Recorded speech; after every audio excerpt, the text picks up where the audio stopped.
Okay, I think we're rolling. Good morning, all. Um, it is Sunday, and welcome back for another live cold reading. I am Eric, and this week is going to be a little bit different. As I have done a couple of times before, I am pre-recording this. It is still a live cold reading, in that there's not going to be any no editing or overdubbing after the fact. But because of a schedule conflict, I'm afraid I have to record this one in advance and send it along to upload later on tonight. So it should uh, premiere, as it were, 7 p.m. Eastern Time tonight, at which point I will be otherwise engaged, I'm afraid. But we're going to do this, and we are live cold reading from Charles Dickens' classic Bleak House, which I've been increasingly enjoying as we move along through it. Last week we finished chapter 38, and this week we're going to be reading chapter 39. In the last chapter, our protagonist's suitor, the young, suppose probably the best definition nowadays would be paralegal, Mr. Guppy, had shown himself to be rather inconstant in his affections when he became aware of the visible scarring on our protagonist's face following a long bout of illness. His tap dancing around the retraction of his marriage proposal was very telling to his character. So we're going to begin. We have, rather than the traditional beaker full of tea, we have a beaker full of coffee, because current time is around 8:30 a.m. And, you know. So all of that being said, let's begin our live cold reading of Chapter 39, Attorney and Client.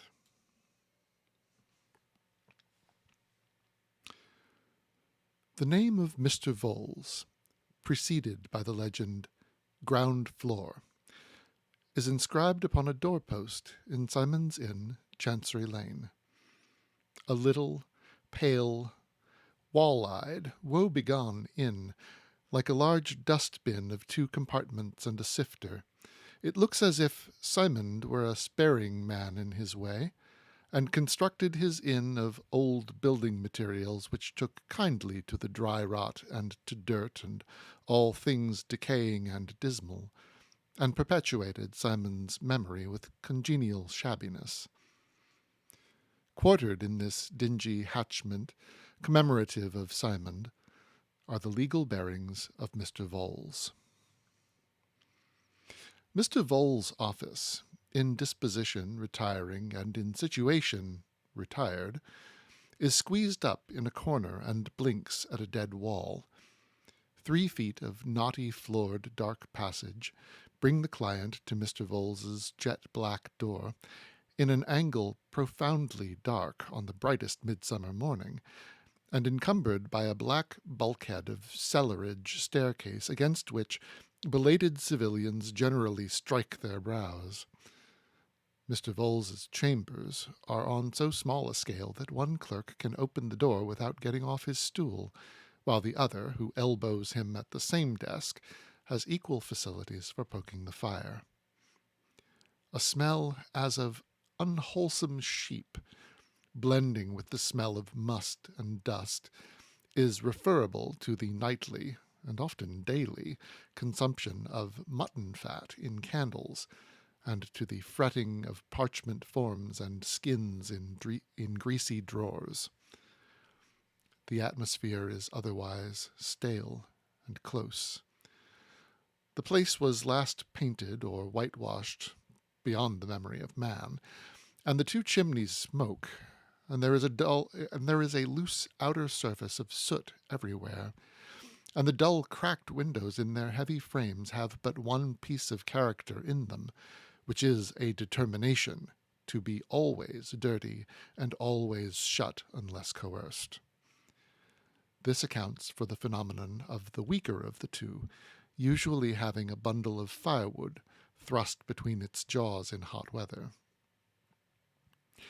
Mr. Vholes is a very respectable man.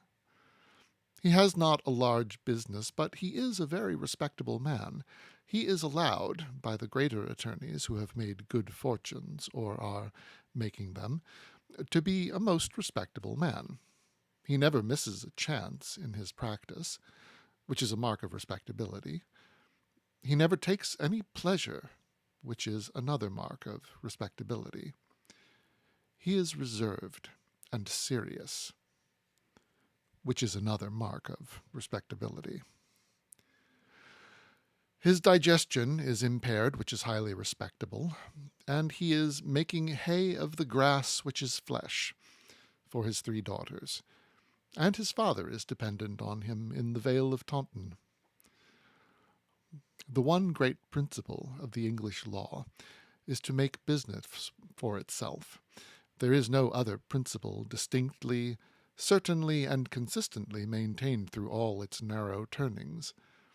Viewed by this light, it becomes a coherent scheme, and not the monstrous maze the laity are apt to think it. Let them but once clearly perceive that its grand principle is to make business for itself at their expense, and surely they will cease to grumble. But not perceiving this quite plainly, only seeing it by halves in a confused way, the laity sometimes suffer in peace and pocket, with a bad grace, and do grumble very much. Then this respectability of Mr. Vholes is brought into powerful play against them. "Repeal this statute, my good sir," says Mr. Kenge to a smarting client. "Repeal it, my dear sir. Never, with my consent. Alter this law, sir, and what will be the effect of your rash proceeding on a class of practitioners very worthily represented, allow me to say to you, by the opposite attorney in the case, Mr. Vholes? Sir, that class of practitioners would be swept from the face of the earth. Now you cannot afford, I will say, the social system cannot afford to lose an order of men like Mr. Vholes. Diligent, persevering, steady, acute in business. My dear sir, I understand your present feelings against the existing state of things, which I grant to be a little hard in your case, but I can never raise my voice for the demolition of a class of men like Mr. Vholes." The respectability of Mr. Vholes has even been cited with crushing effect before parliamentary committees, as in the following blue minutes of a distinguished attorney's evidence. Question. Number 517,869. If I understand you, these forms of practice indisputably occasion delay. Answer. Yes, some delay. Question. And great expense? Answer. Most assuredly, they cannot be gone through for nothing. Question. And unspeakable vexation? Answer. I am not prepared to say that. They have never given me any vexation, quite the contrary. Question. But you think that their abolition would damage a class of practitioners? Answer. I have no doubt of it. Question. Can you instance any type of that class? Answer. Yes, I would unhesitatingly mention Mr. Vholes. He would be ruined.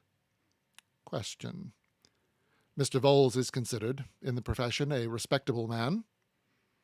Answer. Which proved fatal to the inquiry for 10 years. Mr. Vholes is considered, in the profession, a most respectable man. There's a weird turn of dialogue just there.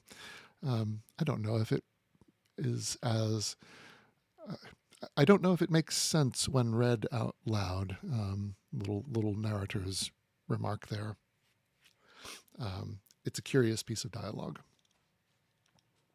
So, in familiar conversation, private authorities, no less disinterested, will remark that they don't know what this age is coming to, that we are plunging down precipices, that now here is something else gone, that these changes are death to people like Voles, a man of undoubted respectability, with a father in the Vale of Taunton and 3 daughters at home. Take a few steps more in this direction, say they, and what is to become of Voles's father? Is he to perish? And of Voles's daughters, are they to be shirt-makers or governesses?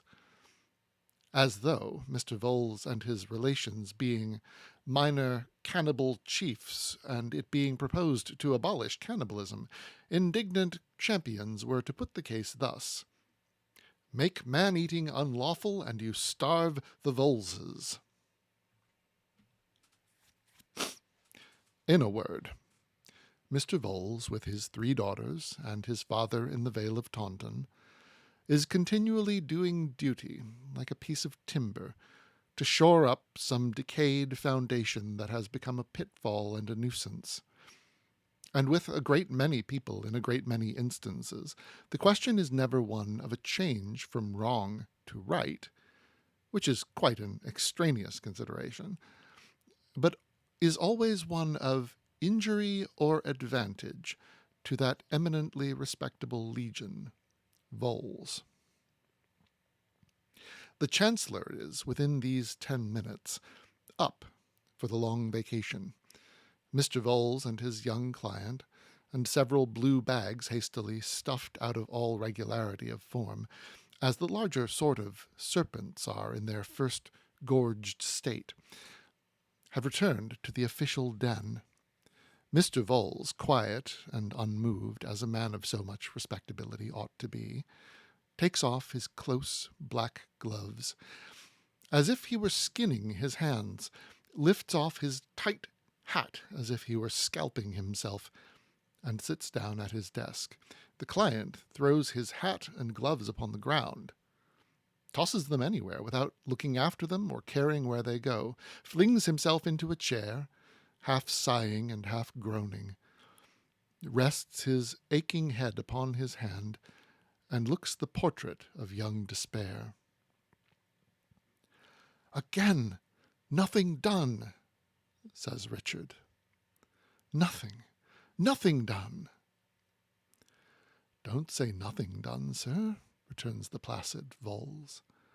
"That is scarcely fair, sir, scarcely fair."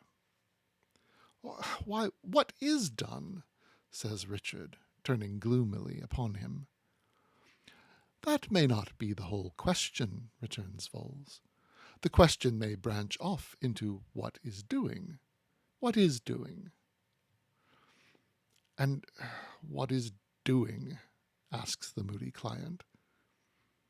Voles, sitting with his arms on the desk, quietly bringing the tips of his 5 right fingers to meet the tips of his 5 left fingers, and quietly separating them again, and fixedly and slowly looking at his client, replies, "A good deal is going, sir.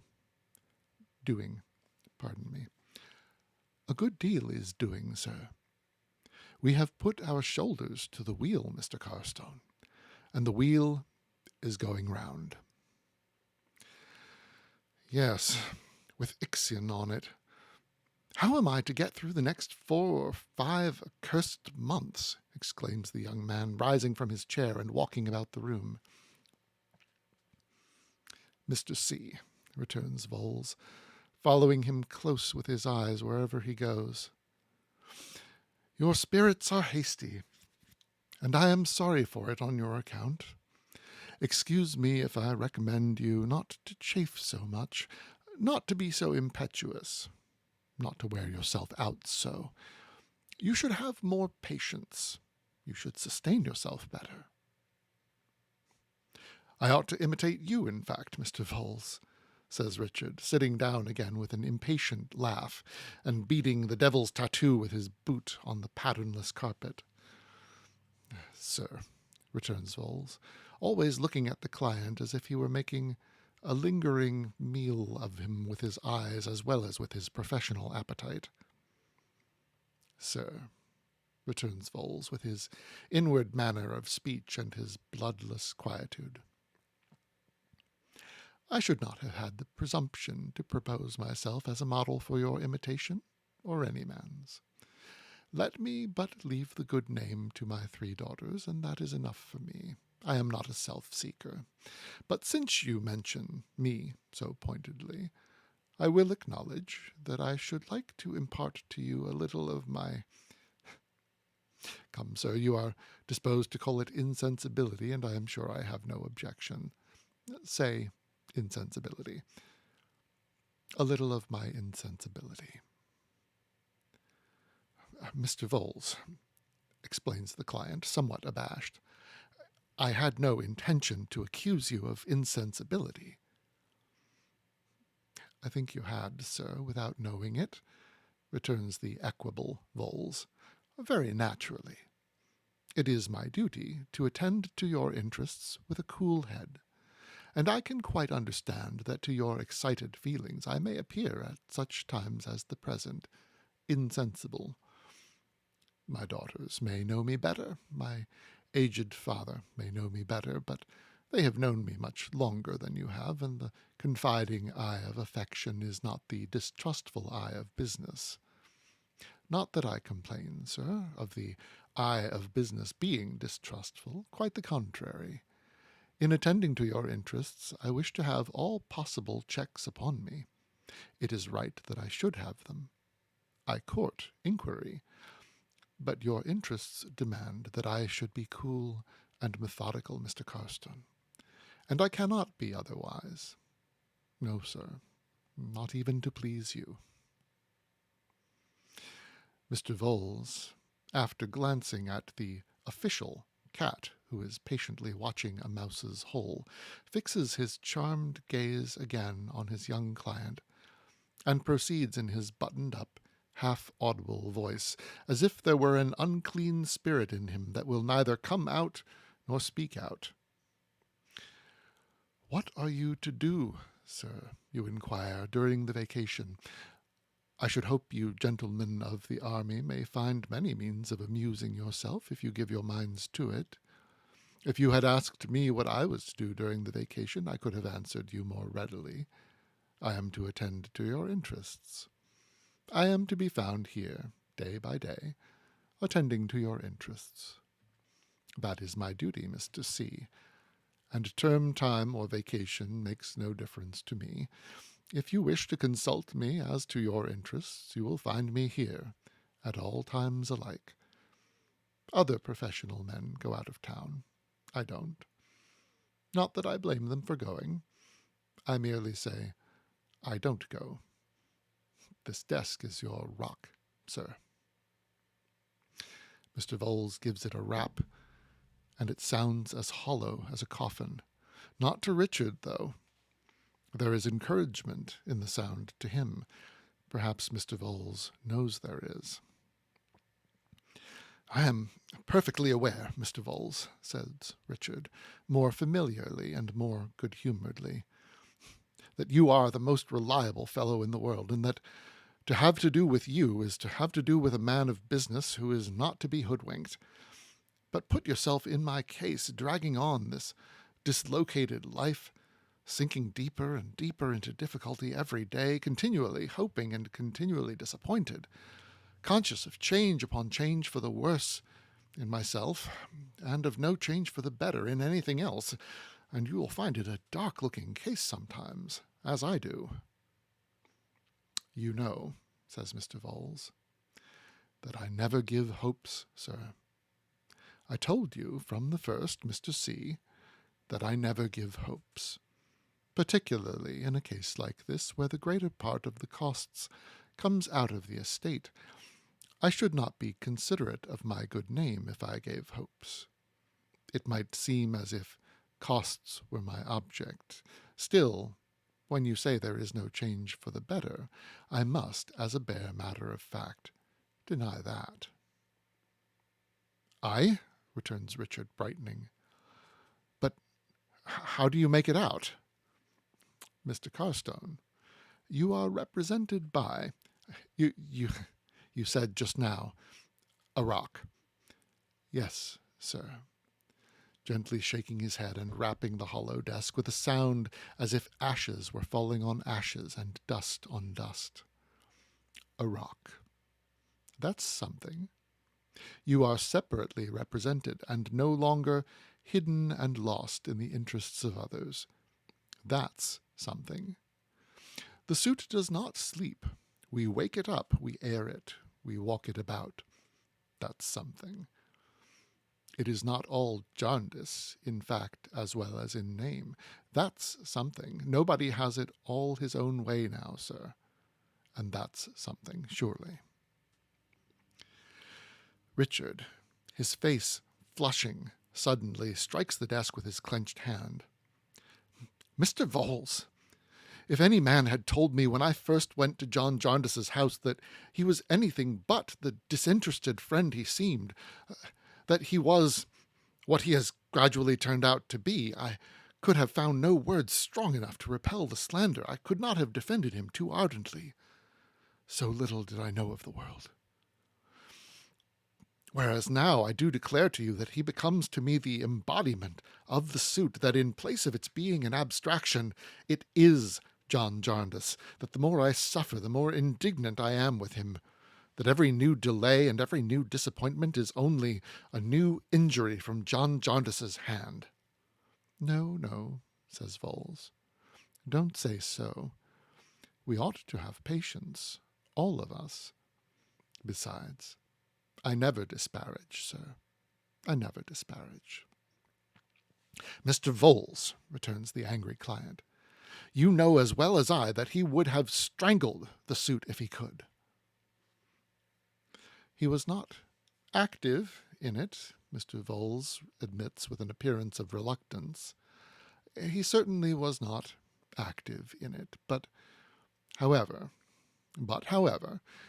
he might have had amiable intentions. Who can read the heart, Mr. C?" "You can," returns Richard. "I, Mr. C?" "Well enough to know what his intentions were. Are or are not our interests conflicting? Tell me that," says Richard, accompanying his last 3 words with 3 raps on his rock of trust. "Mr. C," returns Vholes, immovable in attitude and never winking his hungry eyes, "I should be wanting in my duty as your professional adviser. I should be departing from my fidelity to your interests if I represented those interests as identical with the interests of Mr. Jarndyce. They are no such things, sir. I never impute motives. I both have and am a father, and I never impute motives. But I must not shrink from a professional duty, even if it sows dissensions in families. I understand you to be now consulting me professionally as to your interests. You are so. I reply, then, that they are not identical with those of Mr. Jarndyce." "Of course they're not," cries Richard. "You found that out long ago."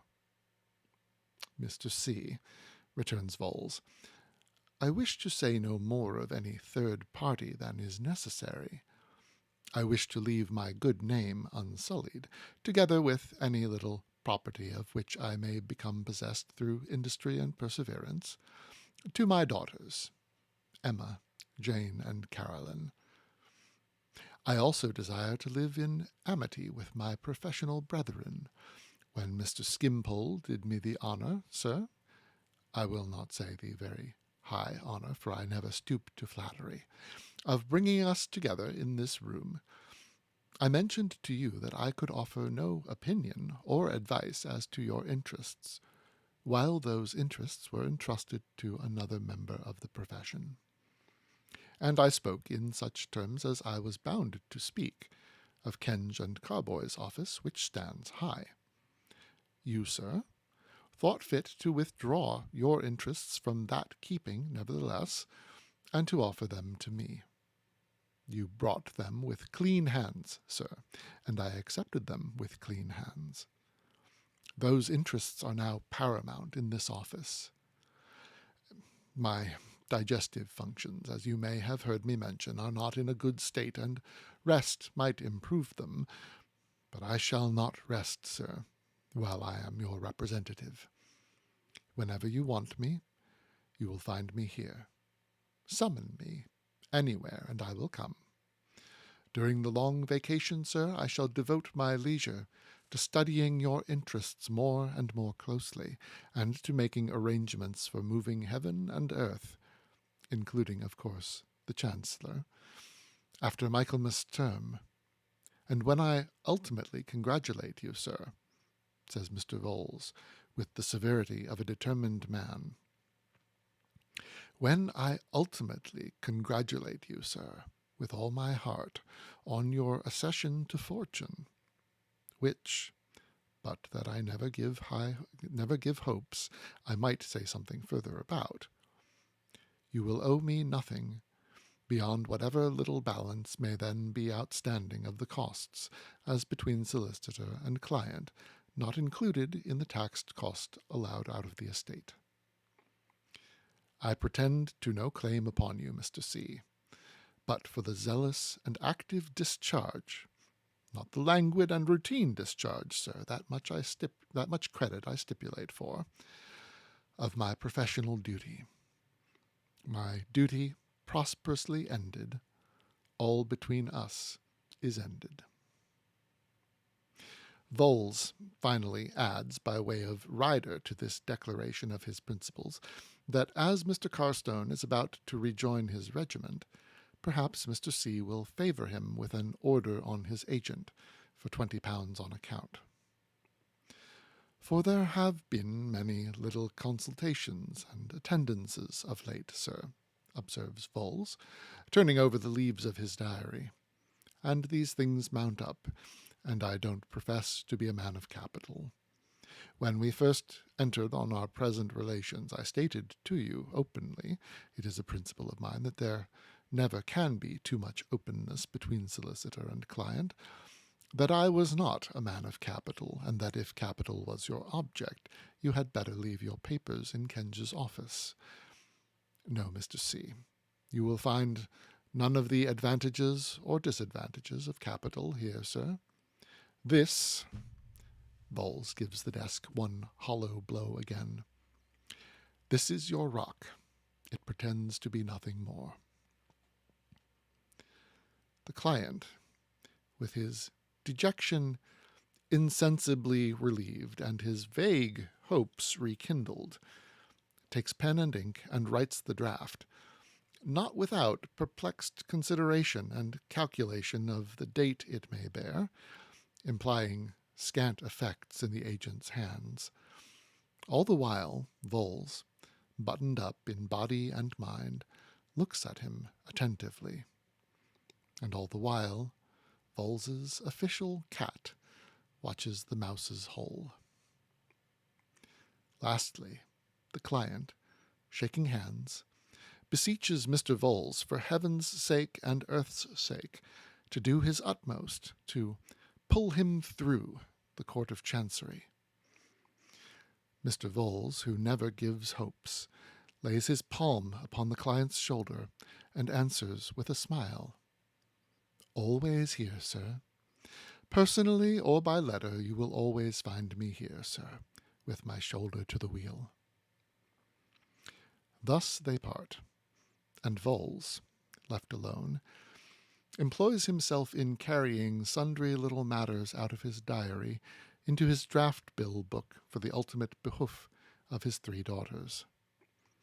So might an industrious fox or bear make up his account of chickens or stray travellers, with an eye to his cubs, not to disparage by that word the 3 raw-visaged, lank, and buttoned-up maidens who dwell with the parent voles in an earthy cottage situated in a damp garden in Kennington.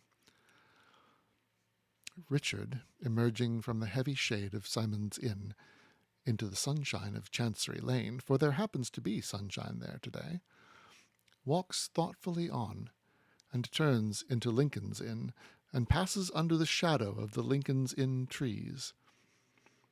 On many such loungers have the speckled shadows of those trees often fallen.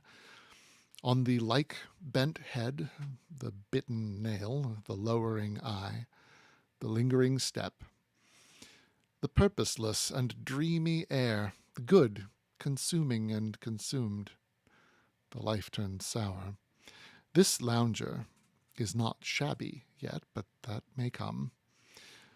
Chancery, which knows no wisdom but in precedent, is very rich in such precedents, and why should one be different from 10,000? Yet the time is so short since his depreciation began, that as he saunters away, reluctant to leave the spot for some long months together, though he hates it, Richard himself may feel his own case as if it were a startling one, while his heart is heavy with corroding care, suspense, distrust, and doubt. It may have room for some sorrowful wonder when he recalls how different his first visit there, how different he, how different all the colors of his mind. But injustice breeds injustice. The fighting with shadows and being defeated by them necessitates the setting up of substances to combat.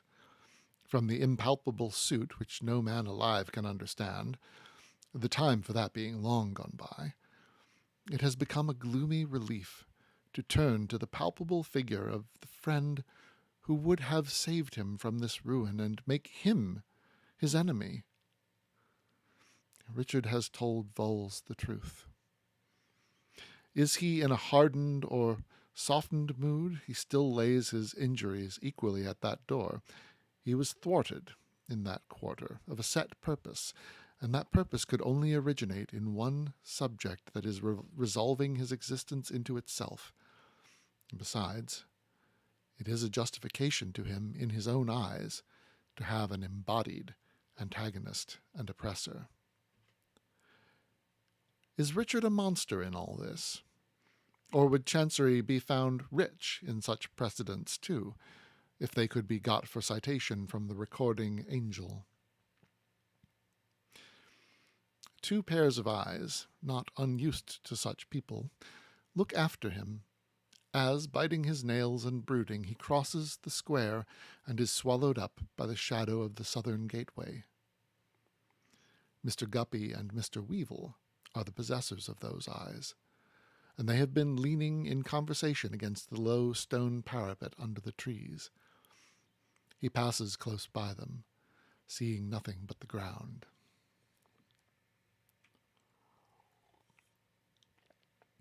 "William," says Mr. Weevil, adjusting his whiskers, "there's combustion going on there. It's not a case of spontaneous, but it's smouldering combustion, it is." "Ah," says Mr. Guppy, "he wouldn't keep out of jaundice. I suppose he's over head and ears in debt.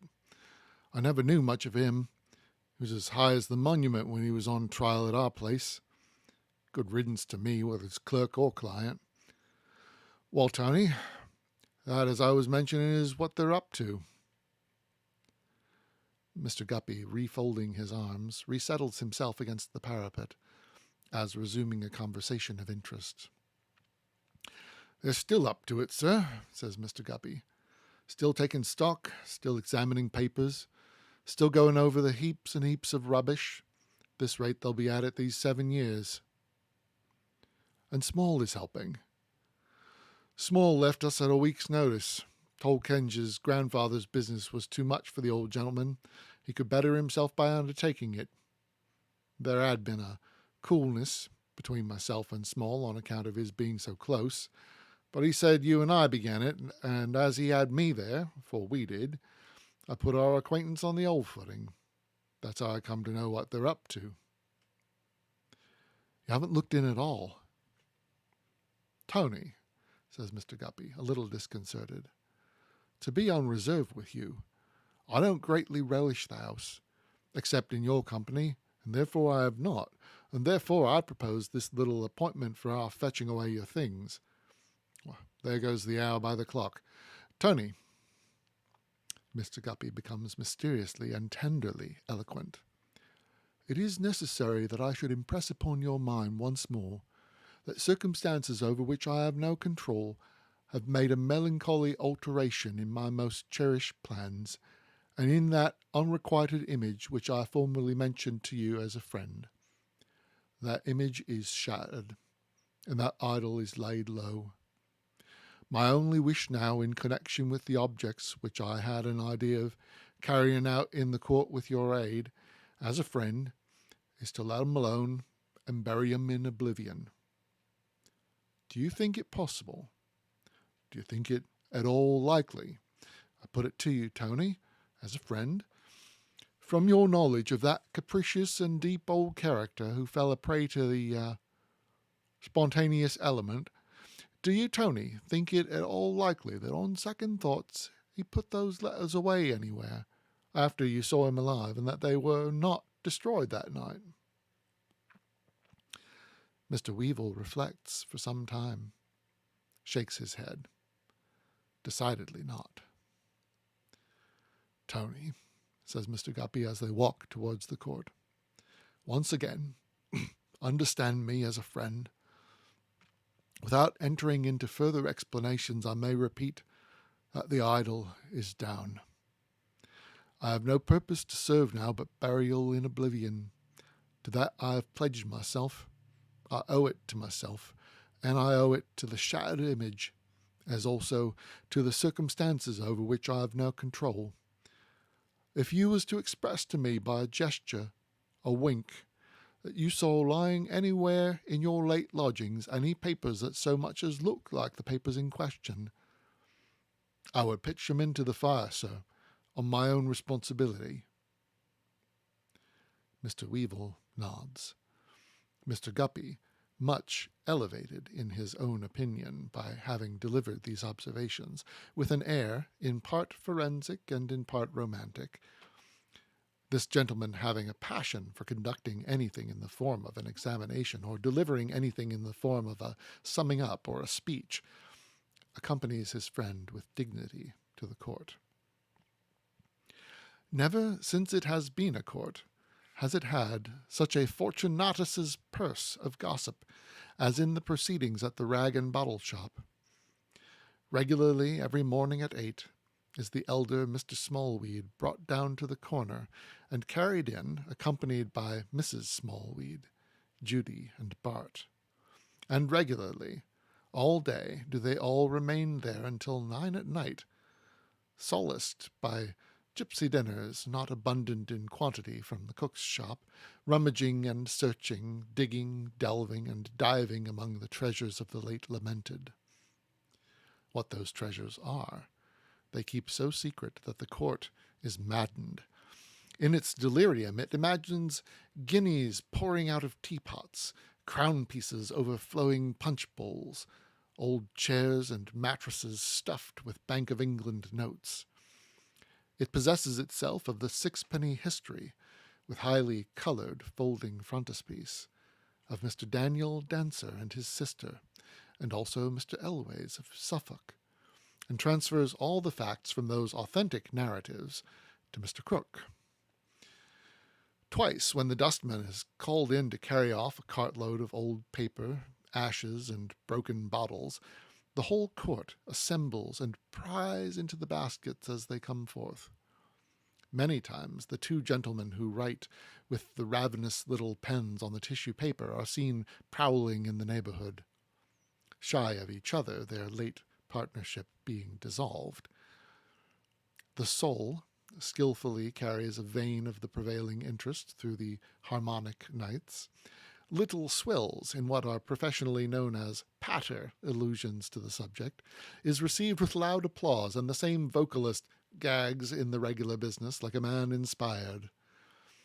Even Miss M. Melvilleson, in the revived Caledonian melody of We're a Nodding, points the sentiment that the dogs love brew, whatever the nature of that refreshment may be, with such archness and such a turn of the head towards next door that she is immediately understood to mean Mr. Smallweed loves to find money, and is nightly honoured with a double encore. For all this, the court discovers nothing, and as Mrs. Piper and Mrs. Perkins now communicate to the late lodger, whose appearance is the signal for a general rally, it is in one continual ferment to discover everything and more. Mr. Weevil and Mr. Guppy, with every eye in the court's head upon them, knock at the closed door of the late lamented's house, in a high state of popularity. But being contrary to the court's expectation admitted, they immediately become unpopular, and are considered to mean no good. The shutters are more or less closed all over the house, and the ground floor is sufficiently dark to require candles. Introduced into the back shop by Mr. Smallweed the younger, they, fresh from the sunlight, can at first see nothing save darkness and shadows. But they gradually discern the elder Mr. Smallweed, seated in his chair upon the brink of a well or grave of waste paper. The virtuous Judy groping therein like a female sexton, and Mrs. Smallweed on the level ground in the vicinity, snowed up in a heap of paper fragments, print and manuscript, which would appear to be the accumulated compliments that have been sent flying at her in the course of the day. The whole party, Small included, are blackened with dust and dirt, and present a fiendish appearance not relieved by the general aspect of the room. There is more litter and lumber in it than of old, and it is dirtier, if possible. Likewise it is ghostly, with traces of its dead inhabitant, and even with his chalked writing on the wall. On the entrance of visitors, Mr. Smallweed and Judy simultaneously fold their arms and stop in their researches. "Aha!" croaks the old gentleman. "How-de-do, gentlemen? How-de-do? Come to fetch your property, Mr. Weevil. That's well, that's well. We should have been forced to sell you up, sir, to pay your warehouse room if you had left it here much longer. You feel quite at home here again, I dare say. Glad to see you, glad to see you." Mr. Weevil, thanking him, casts an eye about. Mr. Guppy's eye follows Mr. Weevil's eye. Mr. Weevil's eye comes back without any new intelligence in it. Mr. Guppy's eye comes back and meets Mr. Smallweed's eye. That engaging old gentleman is still murmuring like some wound-up instrument running down. "How-de-do, sir? How..." And then, having run down, he lapses into grinning silence, as Mr. Guppy starts at seeing Mr. Tulkinghorn standing in the darkness opposite with his hands behind him. "Gentleman so kind as to act as my solicitor," says Grandfather Smallweed. "I am not the sort of client for a gentleman of such note, but he is so good." Mr. Guppy, slightly nudging his friend to take another look, makes a shuffling bow to Mr. Tulkinghorn, who returns it with an easy nod. Mr. Tulkinghorn is looking on as if he had nothing else to do, and were rather amused by the novelty. "Good deal of property here, sir, I should say," Mr. Guppy observes to Mr. Smallweed. "Principally rags and rubbish, my dear friend. Rags and rubbish. Me and Bart and my granddaughter Judy are endeavouring to make out an inventory of what's worth anything to sell, but we haven't come to much as yet. We haven't come to... Ha!"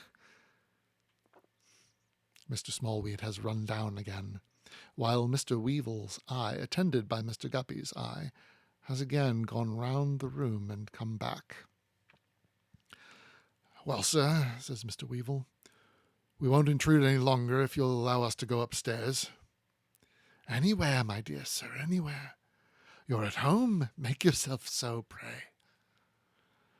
As they go upstairs, Mr. Guppy lifts his eyebrows inquiringly and looks at Tony. Tony shakes his head. They find the old room very dull and dismal, with the ashes of the fire that was burning on that memorable night yet in the discoloured grate. They have a great disinclination to touch any object, and carefully blow the dust from it first. Nor are they desirous to prolong their visit, packing the few movables with all possible speed, and never speaking above a whisper. Look here, says Tony, recoiling. Here's that horrible cat coming in. There better not be cat harm coming up. I am not into that. Mr. Guppy retreats behind a chair. Small told me of her. She went leaping and bounding and tearing about that night like a dragon, got out on the housetop and roamed about there for a fortnight, and came tumbling down the chimney very thin.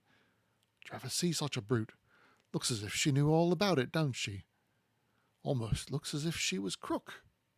Oh, shoo, get out, you goblin.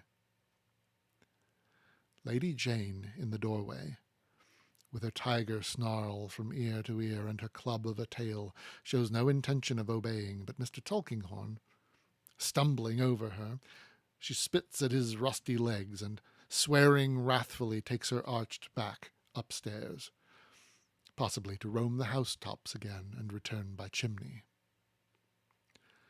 Mr. Guppy, says Mr. Tulkinghorn, could I have a word with you? Mr. Guppy is engaged in collecting the Galaxy Gallery of British Beauty from the wall and depositing those works of art in their old ignoble bandbox.